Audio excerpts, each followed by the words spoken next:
Okay, Assalamualaikum kepada semua kan. Jadi secara hakikatnya dalam program staking dalam Origin ni, saya cuma nak kongsikan peluang dan nak bagi sedikit ilmu.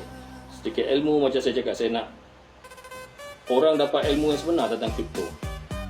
Saya akan ajar macam mana nak buat, macam mana nak hantar, macam mana nak receive. Orang kata pengalaman sebenar dalam trading kripto. Selama ni ramai orang cakap dia pandai dalam kripto. Dia pandai, dia pernah buat, dia pernah itu, pernah ini. Tapi bila sampai satu masa set up dengan saya minta receive address pun tak tahu. Macam mana nak hantar pun tak tahu. Macam mana, kenapa tak boleh hantar saya daripada Maxi, saya nak hantar ke Token Bukit USDT tak boleh. Kenapa? Maknanya kat situ dia tak tahu something. Dia tak tahu something prinsip dalam kripto. Prinsip dalam kripto ni dah ada jaringan. Orang kata dalam bahasa Inggeris network. Ada satu kripto, satu coin tu dia tak boleh hantar suka-suka hati. That's why selalu bila kita dalam proses penghantaran, kita selalu dinasihatkan guna network yang betul. Jadi kat sini, dalam antara yang saya ajar dengan kamu semua pelajar, dalam peluang staking ni adalah peluang yang terbaik yang sebenarnya yang saya dah kaji. Lihat banyak orang confuse maknanya tak berapa faham dengan nilai yang nampak dekat token pocket asset overview tu, betul tak? Asset overview yang awak nampak dekat paparan atas tu, warna biru tu, contohnya asset overview kan, contohnya macam ni. Yang awak tengok asset overview, sekarang kita dalam projek staking tau. Staking ni kita dapat setiap 8 jam adalah token, bukan USDT, bukan ringgit Malaysia kan. Jadi apa yang awak nampak kat situ, setiap 8 jam awak dapat token, bukan dapat duit. Jadi nilai token ni berubah-ubah ikut kadar semasa. Jadi saya nak bagi faham yang awak nampak dekat sini ni, asset overview kat atas ni adalah bukan nilai keuntungan awak semasa. Andai kata awak baru join 2-3 hari, awak sibuk tanya saya, sibuk tanya kenapa bang semalam saya tengok saya masuk 400, tiba-tiba hari ni sudah 380, kenapa?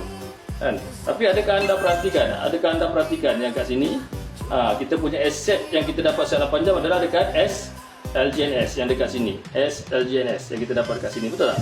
Kita dapat kat sini SLJNS. Token kita bertambah setiap 8 jam dekat mana? SLJNS, masuk secara smart contract. Origin hantar kepada kita melalui smart contract, bukan melalui orang tengah. Kalau kita nak kenal pasti orang tu scammer, projek itu akan berhenti dalam masa 2 bulan, 3 bulan tu sangat baiklah. Kadang-kadang 2-3 hari dah lingkup. Jadi kat mana nak kesan ni? Yang pertama sekali adalah reward anda dihantar melalui transaction hash. Bila ada transaction hash, maknanya dia adalah ada orang tengah yang hantar kepada awak. Jadi kat situ satu poinnya lah awak dah boleh nampak sistem tu akan bojol. Kalau dia pandai, dia bijak, manipulasikan orang yang tak berapa faham ni, maknanya dia berjaya dah tarik panjang sikit.